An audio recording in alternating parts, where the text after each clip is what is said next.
Hello, School Transportation Nation. Want to welcome you to the podcast. It's brought to you by TransFinder, the leader in school bus routing software.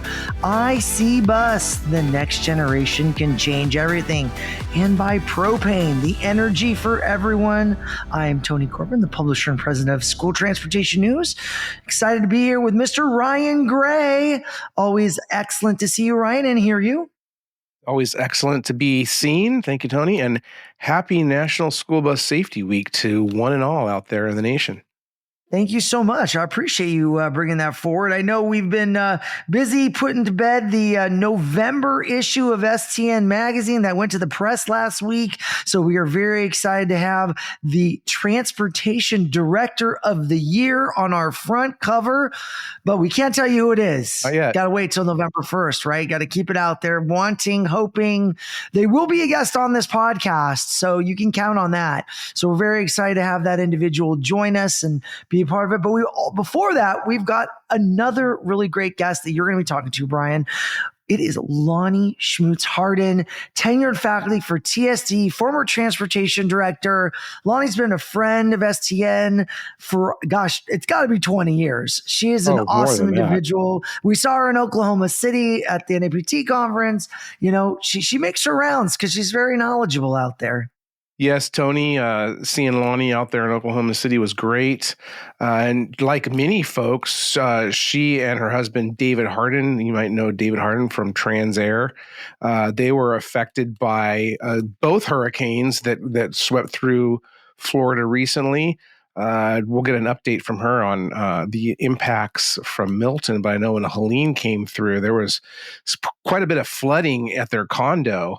They are living there south of Tampa, Delray Beach, I believe, on the Florida coast. So a lot of cleanup, but it was great to see Launi. And yeah, like you mentioned, I think at 20 plus 30 years, I know when I first started with STN back in 2001, she was one of the very first people that Bill Paul made sure that I got to know. And of course, always been a fixture at STN Expo West out in Reno. So it'll be great to catch up with her. Disabilities and transporting those students always has been so near and dear to her heart. So we're going to talk about some new training that she's bringing forward for our TSD attendees just in a couple of weeks in Frisco.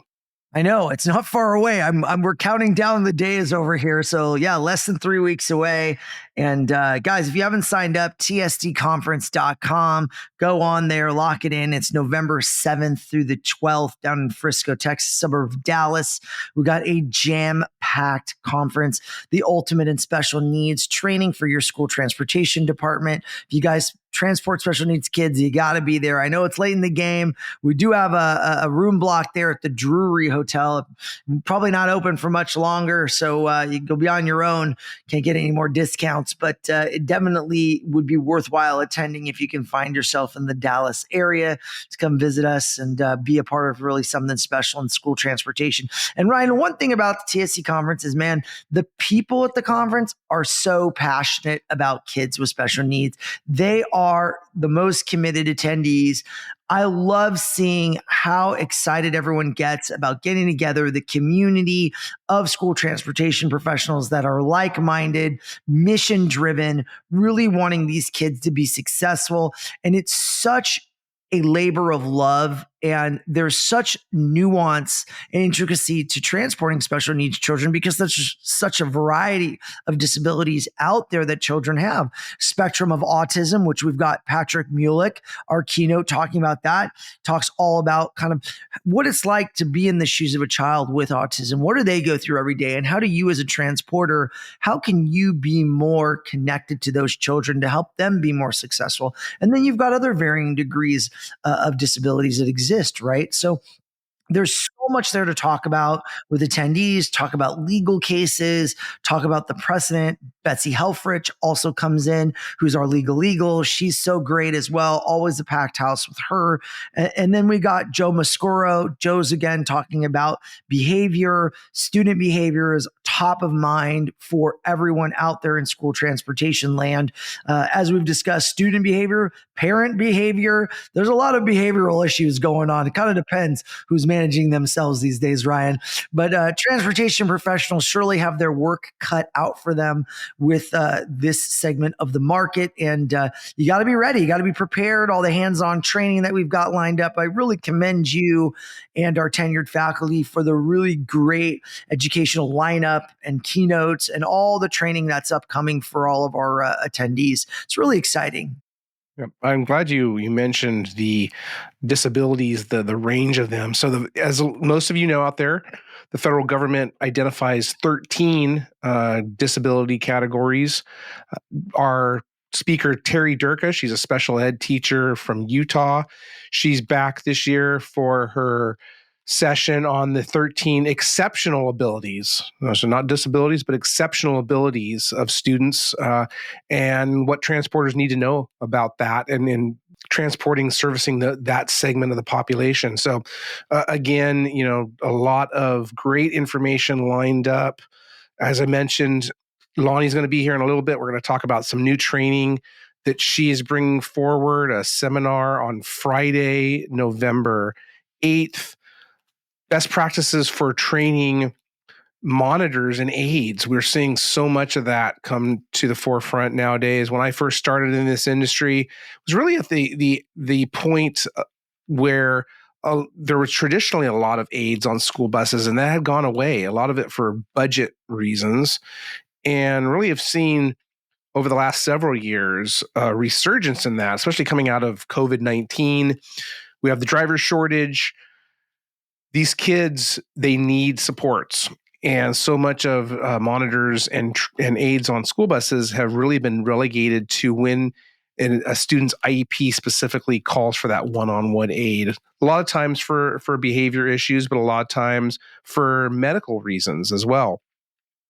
Making sure that a student, depending on what their condition is, their disability, making sure their airway remains open, making sure that a lot of these students who are nonverbal have someone who they can communicate with. But we're also seeing just more and more school districts go back to having aides on buses to help the drivers. Because again, we talk so much about drivers. They have a couple dozen kids behind them, especially when you're looking at a special needs specific route where you're only transporting students with disabilities. Maybe more, maybe less, but even on the general ed side as well, these drivers have their backs to their students during the entire trip. And we talk about this so often, we never go to our teachers and say, hey, we expect you to teach the full class and have your back turned to the students the entire time. What's going to happen, right? Spitballs are going to be flying. Bullying, just general misbehavior, talking, disruptions is going to be happening. That's what school bus drivers deal with every single day. So definitely monitors and aides play a vital role. So we're going to be unpacking that, talking about those best practices of identifying the types of training. How do you train? Where do you get these students from? Whose responsibility is it? Is it the special education department? Is it the transportation department? Is it somewhere else? So Launi is going to be talking to us a lot about that. Another keynote that I didn't mention, Dana Rosen down at Sci-Fair in the Houston area, she's joining us as well, talking about difficult SPED requests. Guys, I'm sure you get difficult SPED requests in your operation, and they are hard to handle. And I think Dana's going to say, it's okay to say no sometimes, but when do you say no, right? Absolutely. It's transportation, talking with the experts, transportation needs to say no. They are the transportation and the safety experts in the school district. And so many times unilateral decisions are made during the IEP team process. We have an article upcoming in our November issue by the esteemed Dr. Linda Bluth, one of our tenured faculty members for TSD, and she talks about really understanding what IDEA says, what Section 504 says, what McKinney-Vento Act says, all these different federal laws, because that's what drives this service, right? So many times parents will make a request, and I put that in air quotes, a demand really, and they'll cite IDEA when they either have it flat wrong or they misinterpret it. Someone has told them along the way, hey, you can demand this type of service, or you can demand transportation to do this, that, or the other. And so many times the IEP team and the administrators, they're so worried about a complaint being filed. They don't want an OCR investigation. They just want to provide that customer service, but they really just want to appease the parent. They don't want to cause a big issue. So they'll agree to something when they really shouldn't. And transportation, that's why student transporters need to be involved somehow, some way during the IEP process. They can't attend every meeting, and we talk about it. Oftentimes, transportation doesn't need to be at every IEP team meeting, but especially when it's regarding transportation, they need to be in the loop. They need things run by them before an IEP team just says, yes, we'll do that. It needs to go to transportation. Hopefully transportation is involved in that meeting and they can raise the issue right away. But they need to address some of these things because oftentimes, for whatever reason, the service that's being requested or demanded is not in the best interest of the student. It's in the best interest of the parent, or it can put the student in harm's way. It can put staff in harm's way. It can put the other students in harm's way. So certainly that's where transportation needs to speak up and say, no, we can't do this because this.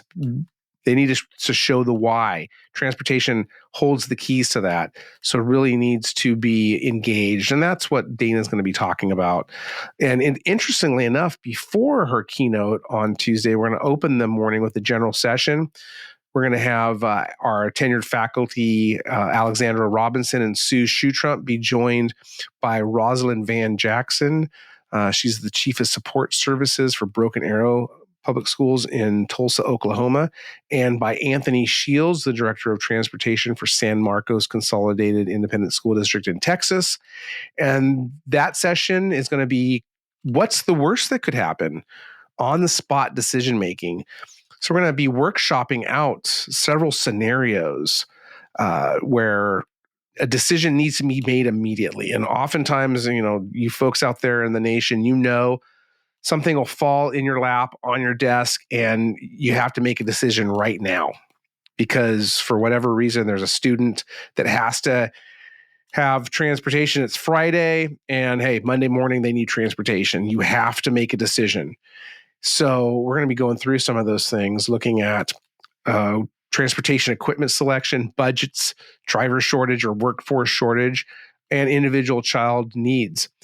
So that'll be a really great session. Again, kind of workshopping that out, hands-on, if you will, group think, and then that'll set the stage great for Dana when she comes on with her keynote.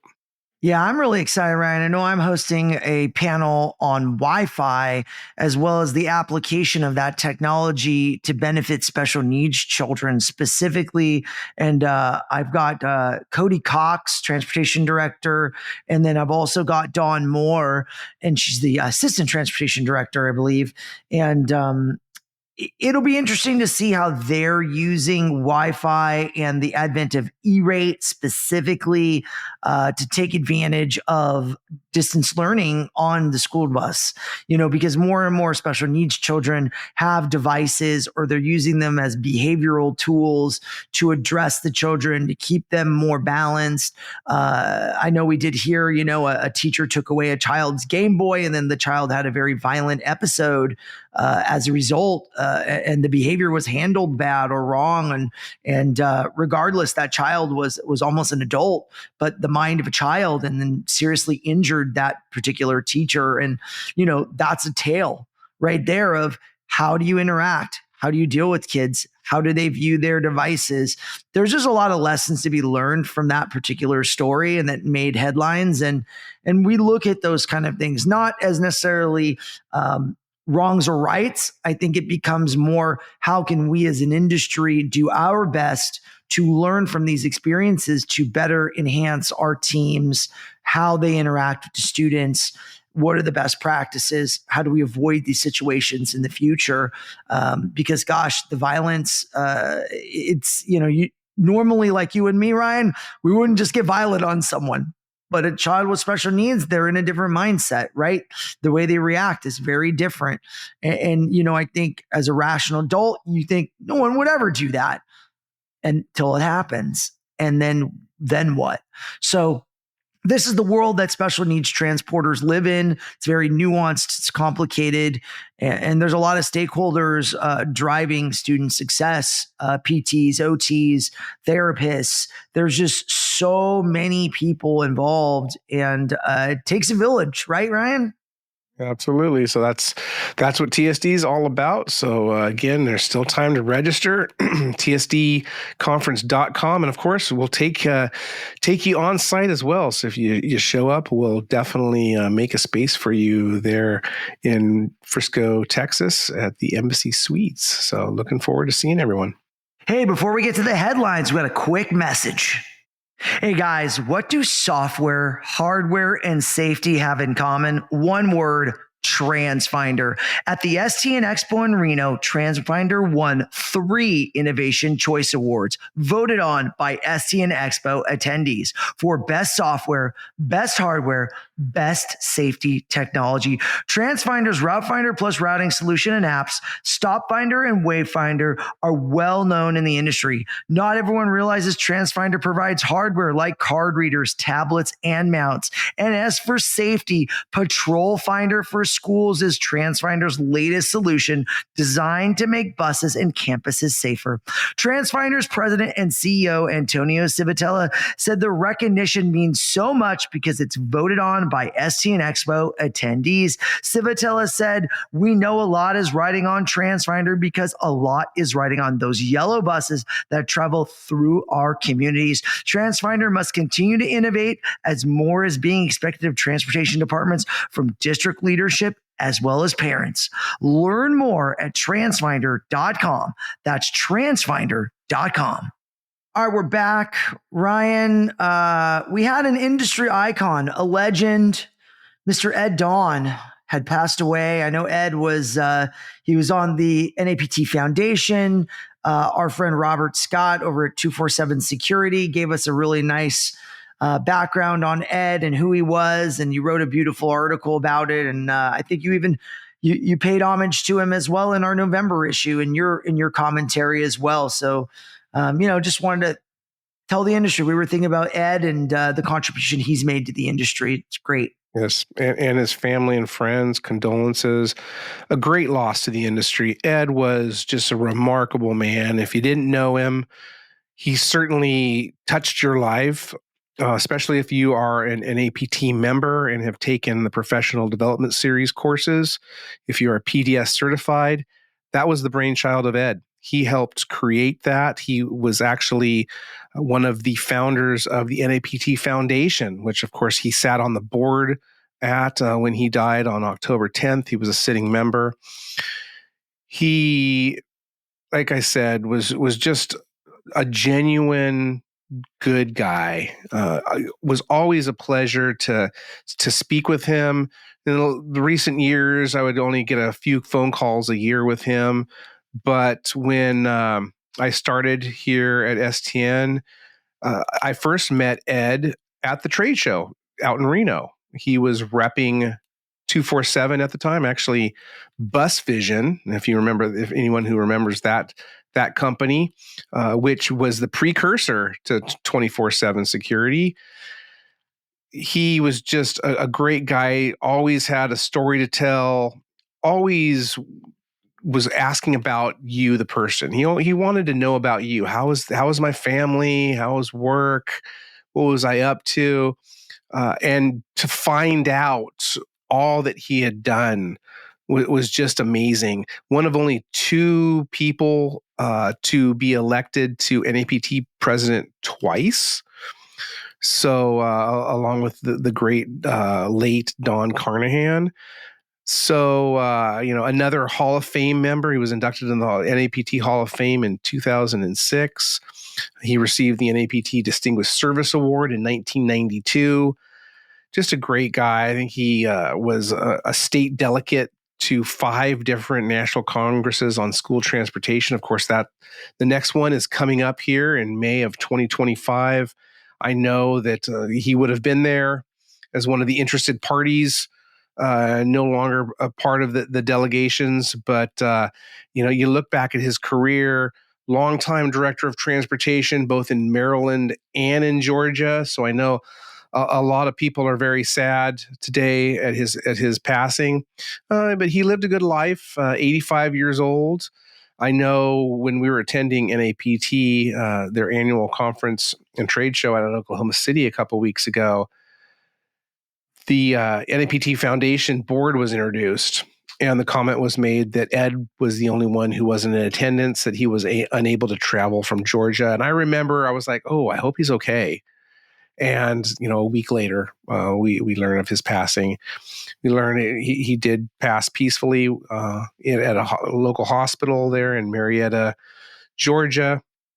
And again, our condolences to the family and friends. I really will miss calling Ed, talking to him, catching up. Like I said, I would call him 2 or 3 times a year at least.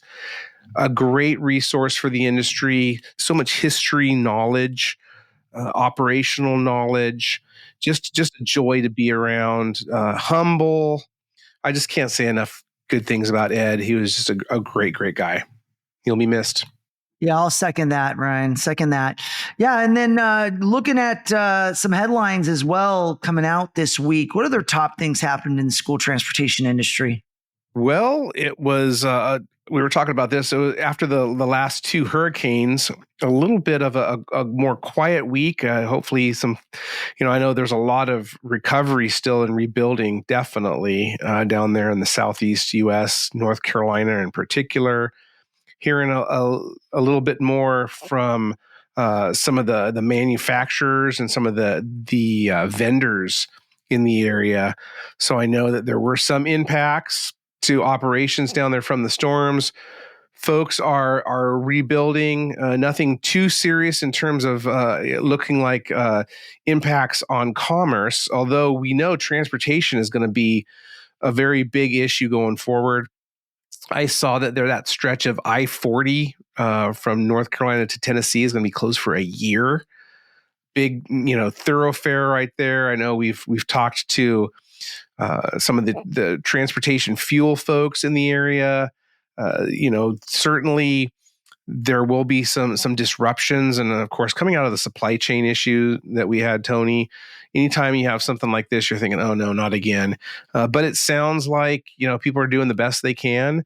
So definitely, if you have your personal stories of how any of these hurricanes have impacted you, please reach out to us. Let us know. We want to hear from you. But also seeing just humankind at its best. So much support, so much relief being offered to the area, to those impacted. So definitely stay safe out there. We're still in the middle of hurricane season, or I don't know about the middle, but we still have a good month or so left. The last we looked, the other major hurricane was in the Atlantic, but it was steering to the right, if you will, back toward Europe. But certainly we got to keep vigilant, just like with everything, make sure that we have all our ducks in a row, we have everything planned out, and we just do the best we can. Ryan, do they email you directly? Where are we sending people to? Yes, you can email me, Ryan, at stnonline.com. I'm always happy to hear from the nation. Let us know how your operations have been impacted. I know a lot of school has been closed. Folks trying to get back up online. There's been, damage, especially you look at that Asheville, North Carolina area. It's just devastation. So certainly, communications has been spotty. A lot of folks are still with spotty cellular service. Power in some places still has not been restored, but I know it's slowly but surely coming back up online. But definitely reach out. I'm happy to talk with you and find out how we can spread your story. Excellent. And speaking of North Carolina, we have STN Expo East in Charlotte, March 20th through the 25th. Had to think about it for a second there. stnexpo.com/east. So we'll be out there in that area. So hopefully we get a lot of people to show up, participate, engage. It's our new location for STN Expo East. So registration is open. You can lock in that super early bird rate, save $200. We're building out the agenda. There's a lot of info. The trade show sold out in like 3 days. So we're going to have a jammed house. We got that Charlotte Motor Speedway we're going to be using as well for a ride and drive and a technology demonstration. So very interesting venue, Ryan, being there in Concord, which is about 10, 15 minutes north of the airport there in Charlotte, which is quite a busy airport, easy to fly in. So we made it pretty easy being in a big city like Charlotte. So excited to see everybody out there. I know last week I was able to host a few webinars, one on school bus Wi-Fi with Ericsson Enterprise Wireless and Khajiit. So that dove a little deeper into the use of E-rate as well as utilizing the school bus as an extension of the classroom, which we have talked about, Ryan, ad nauseum. If transporters really view the school bus as an extension of the classroom, there's mixed feelings, I think, out there. But with E-rate funding, you basically can get reimbursements in perpetuity to supply Wi-Fi to kids for devices. And this is an interesting topic. And I think transportation is mixed on this out there. Many transportation professionals I talk with, they feel like, yeah, now we can do it. But there's a cycle. There's a process to E-rate. You outfit your buses. I know the E-rate consultant, I asked him a tough question. I said, hey, what if I have 20 buses? I outfit my fleet. And then I buy my 5 more buses during the middle of the year. Do I get reimbursement? And basically they said, you have to think about that in advance. You have to write that into the contract necessarily. So you have to have the foresight to say, hey, I think I'm going to add 10 more buses or 20 more buses. Write that in to take advantage of that funding. Because if you don't, you're going to have to pay for it out of your own pocket or wait until the next cycle. So these are all little nuances that the transportation industry is going to have to get up to speed on with dealing with these sorts of nuanced programs, because federal funding does not come with no strings attached. You have to jump through the hoops. You got to follow the processes. So get up to speed, work with your E-rate consultant. If you don't have one, they did say that they recommended a few of them out there.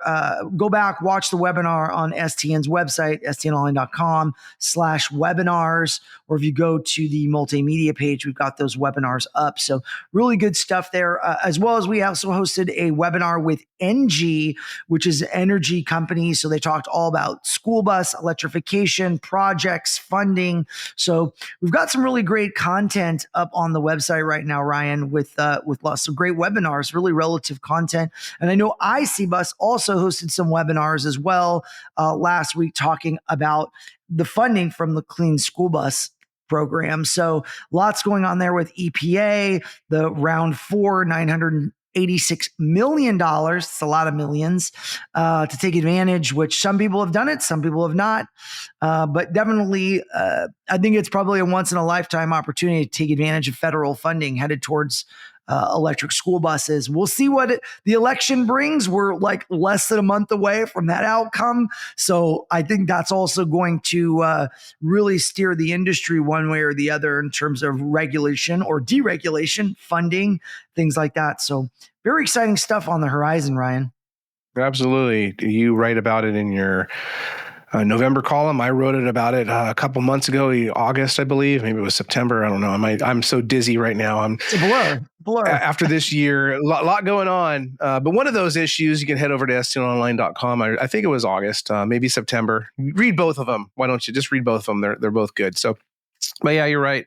We'll see how that all shakes out. Certainly, it's funny. We're talking about the countdown to TSD. We got the countdown to the presidential election. Get out there and vote. Don't forget. I've said this before. Don't forget about your local elections, your propositions and your representatives, the different ballot measures for your state or for your city. You know what? So much of politics is local. So don't forget to vote. Get out there, vote. vote early, and make your voice heard. Excellent. All right, we got a special guest coming up, Launi Schmutz-Harden with Ryan Gray. She just popped on. We see her beautiful face. Sunshine. But we're going to have a quick message before we get to that conversation. And sunshine. Yes. Did you know that school buses fueled by propane can help you reduce emissions in your community while saving money? Propane school buses have a lower average carbon intensity than electric school buses over their lifetime by more than half. And they emit up to 96% less nitrogen oxide than diesel buses. All of this from fleets with the lowest total cost of ownership. It's no wonder propane is the most widely used alternative fuel in the school bus industry. Learn more at betterourbuses.com. That's betterourbuses.com. All right, we are back. Launi, I want to welcome you to the podcast. You know, I'm not normally in the interview, but since you popped in, I figured I have to say hello, you know, as a friend of STN. So it's great seeing you. It's great to see you, Tony. You're in your glory here. I love to listen to this podcast. I'm glad. We have a faithful listener here, Ryan. Always love hearing that. Absolutely. Launi is Yes. faithful as they come, dear friend. I said sunshine. I saw her face pop up. I had different windows up and I came down and there she was smiling away. So Launi, it's great to see you. We're going to see you in person again very soon. We just saw you out in Oklahoma City at NAPT. First of all, I got to ask. So we mentioned this earlier with Hurricane Helene, Hurricane Milton. You live there on the Gulf Coast of Florida. How are you guys doing with the whole cleanup and everything? Oh, I think the cleanup is going to take a long time. You know, this is the first, Helene was the first hurricane that really did a lot of flooding with the hurricane that came through. And we, of course, live right on the Gulf, and there was 4 feet of water inside buildings, houses. I only have about 2 friends that their houses weren't affected. We, of course, lost our truck and our golf cart, but that's nothing compared to the other people. But the lives, we didn't lose any lives. And I feel so bad for our friends in Asheville and the other areas when it keeps going. But on the roads, when you drive down the roads here, everything is out in front of the houses. It was still out there for Milton, and I can't figure out why it didn't blow away, other than it was so heavily sopped with water and everything else, because they did the best they could to try to pick up all the debris. But the roads are real narrow. Obviously, there's a lot of workers here. It will be 6 months maybe before we even see a little bit of normalcy. If you get inland, there's a lot of normalcy, but here they have tankers. Our governor's given away 10 gallons of free gas because of the port situation when it didn't come in when they needed it.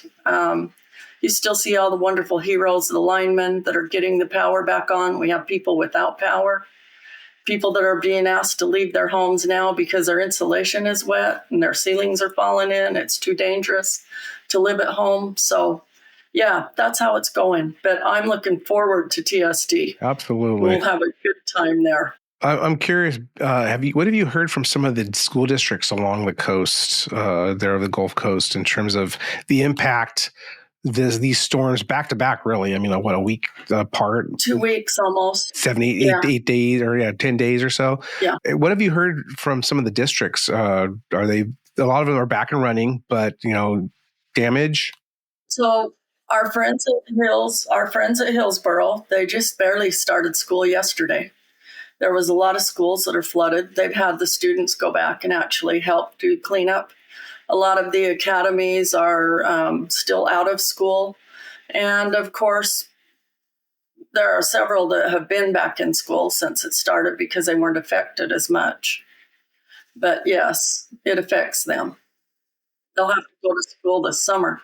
Yeah, again, folks out there, we're thinking of you, and just hopefully you guys can rebound as quickly as possible and just take care of yourselves. and take care of each other. That's the biggest message, I think. Well, TSD. So Launi, I gave a good intro for you earlier. You are ushering in a new training this year at TSD on Friday. It's a seminar on Friday, November 8th. And we're looking at best practices for developing training for monitors and aides. Yes. Tell me how that idea came about. So I guess when I go to school districts or I'm doing some kind of speaking engagement somewhere, many people ask, don't you have anything for monitor training, anything for our attendants? And I know we struggle as an industry because some people call them monitors, attendants, aides, whoever they are. They're very valuable. And you're seeing more and more nationally the cases that are on the news. They don't want to be left negligent. They want to have good, proper training. And they obviously look to TSD to go there for their one-stop shop for everything. So I just felt it was a really good venue to offer the training for the people that have asked.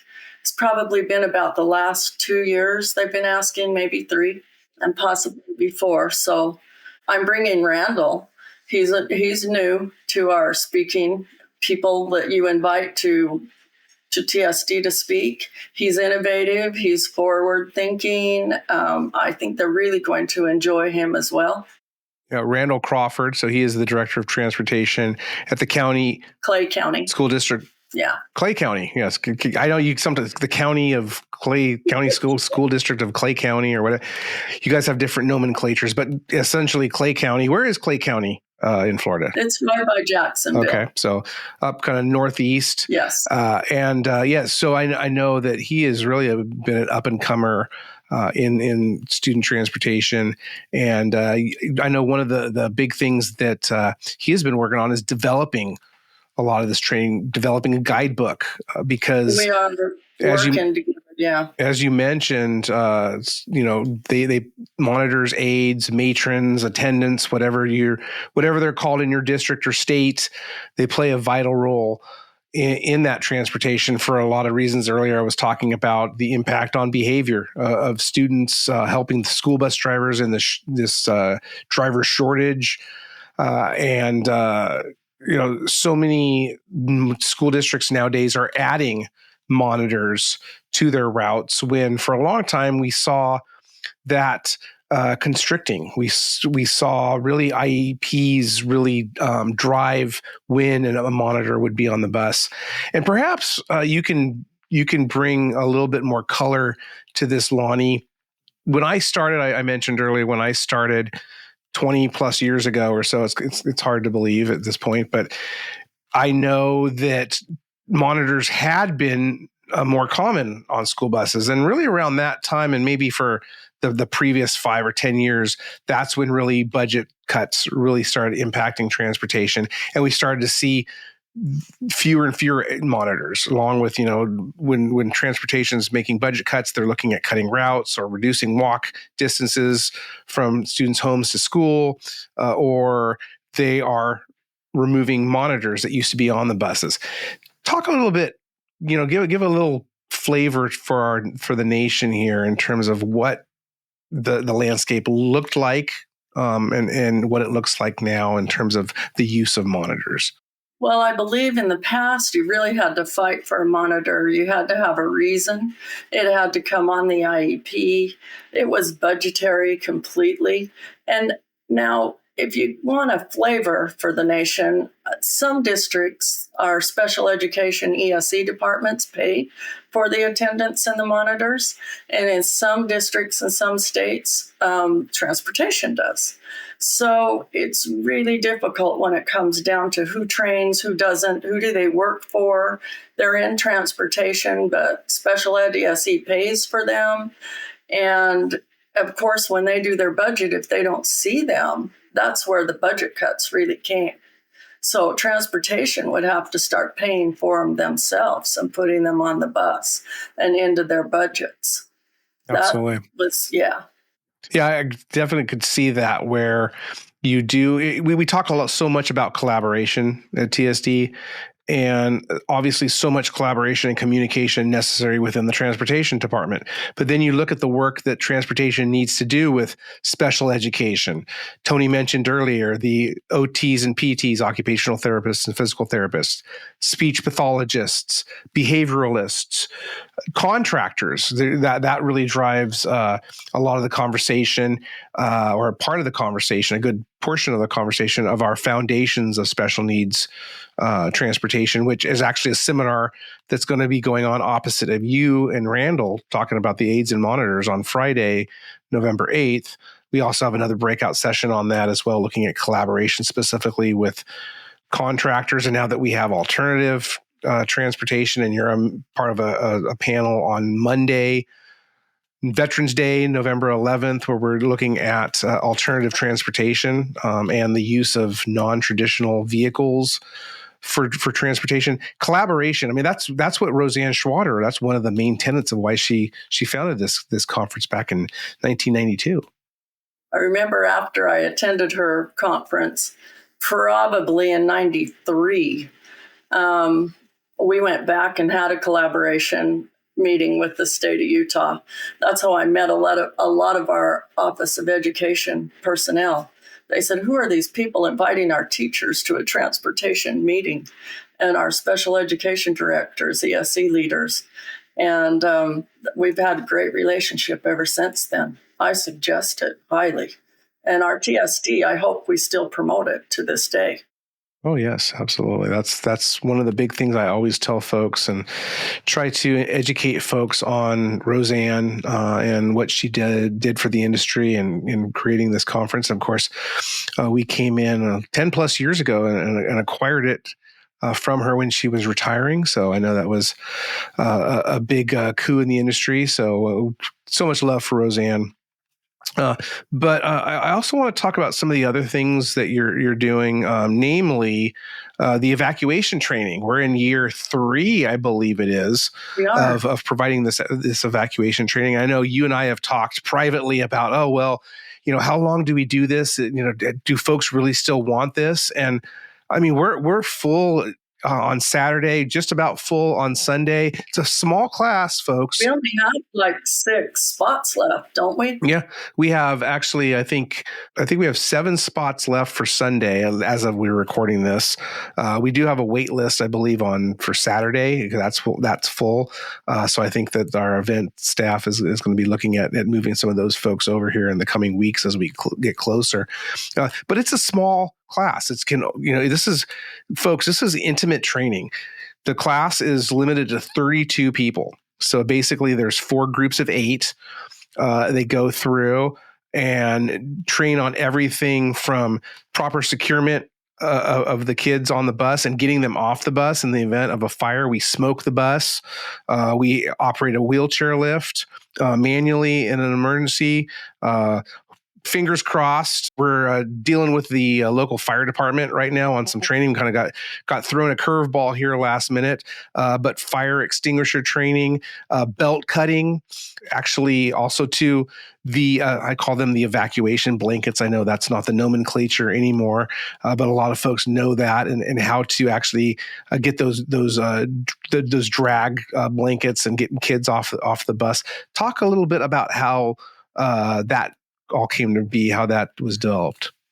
So, there's a gentleman from Auburn University that did some training, and he talked about when he's an engineer, and when they did some testing, they were very worried about if we don't practice, the kids won't be able to get out of the bus. And we've been very lucky. We're blessed as a nation and an industry. I promised him I would take that on. And my goal is that everybody who takes the class goes back and starts their own. When they leave the class, they have everything they need with them to develop a class themselves and go back and teach. So far, I know California has, Oregon has, Texas has done a training that they've invited other people in from Texas. I've heard from so many people I know in Florida here, they've done it.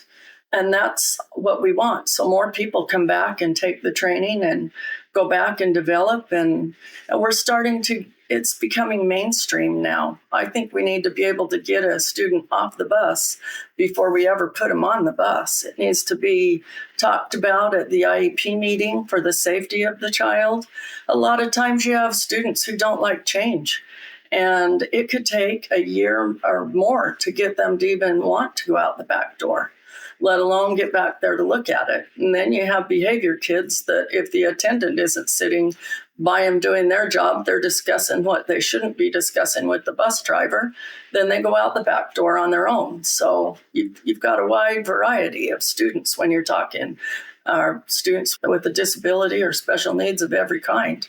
And that was actually Dr. Jerry Davis at Auburn. Yes. So we did an article on some of the studies that they've done at Auburn University, and one of his students, Joe, it's actually Yusuf Joe Abu Hassan. He was in Reno at STN Expo several years back, probably about 6 or 7 years ago, by now 8 years, and talked about roof hatches and some of the studies that he's done. I think he's moved on to another university. I want to say Middle Tennessee State. I might be wrong. Yeah. But definitely, there is an example of so much research that's being done out there at universities that, of course, we pick up on, and we really try to carry the water and then bring some of that training to our attendees. And if you aren't tapped into what your local universities and colleges are doing, absolutely do that. A lot of these researchers, they want to do things with school buses, just like what we talk about with first responders, right? So many of these folks are looking to really move the needle on safety. And these universities, they get grant money. They do. To do this stuff. So it's a great opportunity for you as the local school district, with the state, to get involved with that. Yep. I just talked to Jerry probably right before the hurricane, so I haven't sent him information that I said I would yet. He reminded me, but we just had a nice conversation. And they do their doctorate's degree. People study and do it for their thesis, for their papers. They publish them in the journals. And what they actually said was the smaller children, our kindergartners, it's like going out a 8-story building if you go out that back door. In the attendant training, I've got a picture of what it looks like for a child to get on the bus, just going in the loading and unloading part of our normal everyday steps. Looks so big, and the driver sitting up there, if you go from their perspective. I don't know if you remember when you were little in elementary school, everything seemed so big, and you go back now and the chairs, you feel like you're sitting on the floor, and their bathrooms, their toilets are so little and cute. You go, oh, this was a big bathroom when I was in school there. Things were bigger. Absolutely. Yeah. Well, I want to get your thoughts on something. So, we all fly across the nation. We're on airplanes. We get the safety talk from the flight attendants, and we read the little pamphlets in the seat back. And whether it'll be a water landing or whatnot, the slides deploy. Yes. What do you think about that? Slides, those inflatable slides that deploy out of a school bus. I know we're coming up into NCST next spring. You are a longtime coordinator with NCST, writing committees and whatnot. You've done specialized equipment. I want to get your thoughts on equipment like that. Is that something that is feasible we could ever see maybe for school buses? Do I see something like it on a school bus? I absolutely do. I hope they do at some point. I do think that the maintenance, I've studied it a lot on the slide. They aren't always easy to take care of. And when the attendants do their lock and whatever, when you get on the bus, they'll say on the airplane, they'll say it's secure. We have children, we don't have adults. And I don't know who's going to open that door so that they're not ready to be deployed when they need to be deployed, because that's what locking that door does, is make it so those airbags, those air slides can deploy. And I don't know if it's that or a bumper that would come down and make some kind of landing.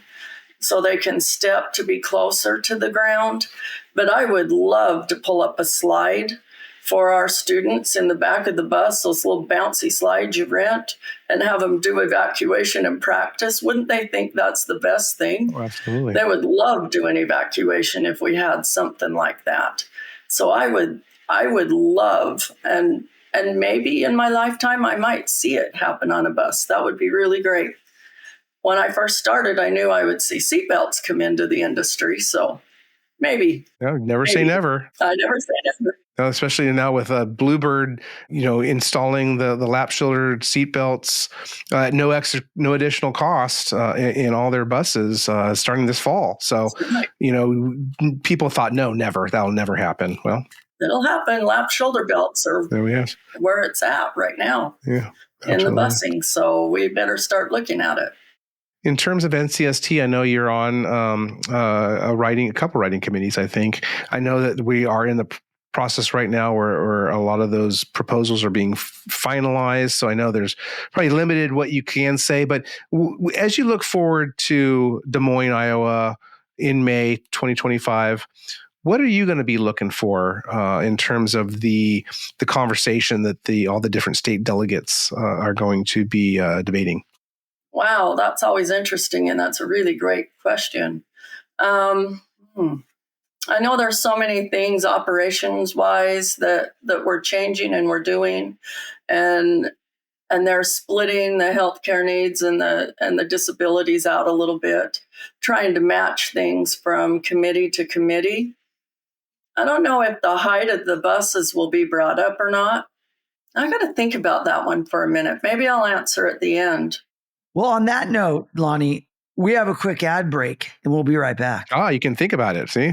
Oh, see? I love it.